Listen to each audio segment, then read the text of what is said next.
యాక్చువల్గా మామూలుగా ఎవరికి ఎన్ని పండుగలు ఉన్నా సినిమా వాళ్ళకి మాత్రం ఒకటే పండుగ, అదే సక్సెస్ పండుగ. సో మీరు ఇప్పుడు ఆ పండుగని మీరు చాలా హ్యాపీగా సెలబ్రేట్ చేసుకుంటున్నారు విత్ కుమారి21Fతో. సో ఫస్ట్ ఆఫ్ ఆల్ ఎలా ఫీల్ అవుతున్నారు, ఎలా ఉంది మీ పండుగ సెలబ్రేషన్స్ ఎలా ఉన్నాయి? సెలబ్రేషన్స్ లిమిటే ఉంటుందండి.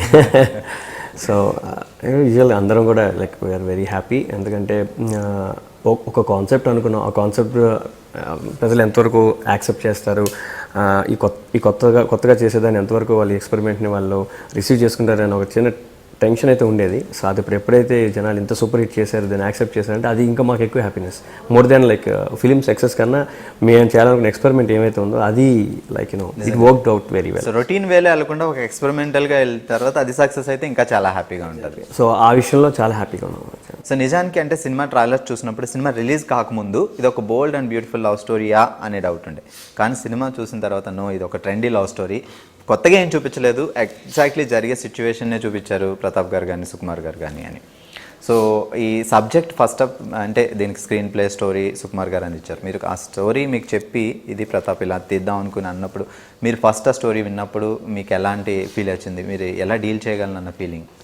యాక్చువల్లీ ఇది సుకుమార్ గారు నేను మా ట్రావెలింగ్లో ఆయన లైఫ్లో జరిగిన కొన్ని ఇన్సిడెంట్స్ కానీ, కొన్ని డ్రామటైజ్ చేసిన కొన్ని థింగ్స్ కానీ ఆయన మాల్ పాయింట్స్లో చెప్పారండి. చెప్తే అవి చాలా బాగున్నాయి. నేను అన్నాను అవి చాలా బాగున్నాయి అన్న, ఇది ఎందుకు మనం కథలా చేయకూడదు అన్నట్టు అంతే. ఆయన అలాగా కథ చేయొచ్చు అని చెప్పి ఇమీడియట్గా ఆయన వితిన్ డేస్లో, నాకు తెలుసు అది ఎక్కువ రోజులు కూడా పట్టలేదు, వితిన్ డేస్లో ఆయన ఒక ఫార్మాట్ రెడీ చేసి ఒక కథలా చేసి స్క్రీన్ ప్లే రాసి నాకు చెప్పారండి. చెప్తే ఐ వాజ్ లైక్ ఓవర్వెల్. ఫ్రాంక్గా చెప్పండి, చాలా బాగుంది, అది చాలా బాగుంది, ప్లస్ ఎగ్జైటింగ్గా ఉంది. దాంట్లో అంటే ఆయన చెప్పిన వెంటనే ఇమీడియట్గా నాకు నేను సొంతంగా ఏదో ఇన్పుట్స్ ఇవ్వాలి, ఏదో చేయాలన్న అంత మోటివేషన్ క్రియేట్ చేసిందండి అది. అప్పటి నుంచి ఆయనతో ఆ కథలో ఇద్దరం ట్రావెల్ అవుతున్నాం. సో ఆ ట్రావెల్ అవుతున్న ప్రాసెస్లో ఏంటంటే ఆయన చెప్పిన కథ మొట్టమొదటిసారి విన్న ప్రేక్షకుడు నేనే, కానీ నేనే దాని డైరెక్టర్ అవుతాను అనుకోలేదు. బట్ ఆయన ఏంటంటే కథతో బాగా ట్రావెల్ అయిన, కథతో బాగా నేను ఇన్వాల్వ్ ఉన్నాను కాబట్టి I can easily handle the story అన్న నమ్మకం నాకు క్రియేట్ అయ్యి ఆయన నాకు అప్పుడు ఇచ్చారండి, ఈ సినిమా నువ్వే డైరెక్ట్ చెయ్యి అని చెప్పేసి. సో ఆ టైంలో చెయ్యి అన్నప్పుడు ఏంటంటే ఒక పర్టికులర్ టైంలో ఇప్పుడు ఈ సినిమా నువ్వు డైరెక్ట్ చేస్తున్నావని అలా సడన్గా చెప్పింది కాదండి. సో కథలో ఇన్వాల్వ్ అయిపోయి ఆయనతో పాటు ట్రావెల్ అవుతున్న ప్రాసెస్లో, ఆయన కథలో ఇన్వాల్వ్ అవుతున్న ప్రాసెస్లో ఏంటంటే ఆటోమేటిక్గా ఏంటంటే ఎస్ కథ మీద గ్రిప్ వస్తూ ఉంది నాకు. ఆయన కథ ఆయన స్క్రిప్ట్ ఆయనకైతే వితిన్ టక్కన అయిపోద్ది, ఆయన ఇమీడియట్ చేసేస్తాడు. కానీ బట్ నా విషయం కోసం కథలో గ్రిప్ వస్తున్న ప్రాసెస్లో ఏంటంటే అదొక ప్రాసెస్లో జరిగిందండి. సో సడన్గా లేదు కాబట్టి నేను సడన్ ఎగ్జైట్మెంట్ అయితే లేదండి నాకు. బట్ ప్రాసెస్లో మాత్రం I very confident about that can easily handle the script అనేది మాత్రం క్రియేట్ అయింది. బికాస్ సుకుమార్ గారు నాకు అలా క్రియేట్ చేసి పెట్టాను. ఆయన ఆయనతో త్రూ జర్నీ చేస్తూ మీరు స్టోరీ వింటూ మీరు కూడా ఇంప్రూవైజ్ చేస్తూ ఆయనతో పాటు కలిసి ట్రావెల్ చేసాను. ఈ స్టోరీ అంతా ఆయనతో పాటు కలిసి ట్రావెల్ చేశాను నేను.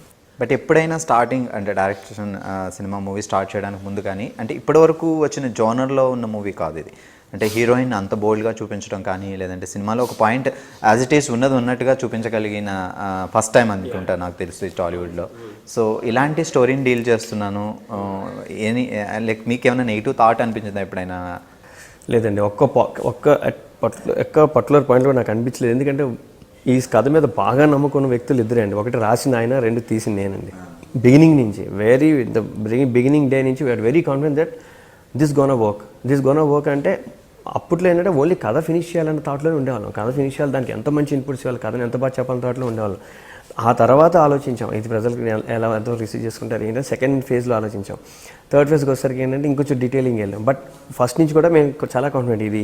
ఎందుకంటే పాయింట్ కొత్తది లేదా పాతది అని కాదండి, మన ఇద్దరం కూర్చొని మాట్లాడుకుంటున్నాం. ఏ విషయం గురించి మాట్లాడుకుంటున్నాం అంటే మన ఇద్దరి మధ్య జరిగే విషయాలే మనం మాట్లాడుకుంటున్నాం. మేము కూడా మన ఇద్దరి మధ్య జరిగే విషయాలే మేము తీసాం. మన ఇద్దరి మధ్య అంటే ఒక అమ్మాయి ఒక అబ్బాయి మధ్య, సో ఒక అమ్మాయి ఒక అబ్బాయి జరిగే విషయాలే మేము డిస్కస్ చేసాం. సో కాబట్టి ఏ రోజు ఎక్కడ ఒక పాయింట్లో కూడా నాకు ఎక్కడ అనిపించలేదండి this may work may not work అని అసలు థాటే లేదు నాకు. Very confident about her characterization and whole the movie. But workshop చేయకుండా ఏ సీన్ నేను డైరెక్ట్గా షూట్లో చేయలేదండి. సో ఆ చేయటం వల్ల ఏంటంటే నేను ఎప్పుడు ప్రెజర్ ఫీల్ అవ్వలేదు. అట్ ది సేమ్ టైం ఏంటంటే అమ్మాయిని ఎలా మోల్డ్ చేయాలో క్లియర్గా అర్థమైపోయింది. ఈ క్యారెక్టర్కి ఎలా మోల్డ్ చేయాలని బేసికల్గా ఆమెకు బాడీ లాంగ్వేజ్ ఉంది, it's a very good body language. ఎక్కడ ఒక చోట ఉండదు అమ్మాయి, అండ్ ఇప్పుడు మాట్లాడుతూ ఉంటుంది. సో అది ఉంది కాబట్టి దాన్ని మేము మా క్యారెక్టర్కి ఎలా మార్చుకోవాలనే దాని మీద వర్క్ చేసాం వర్క్షాప్లో.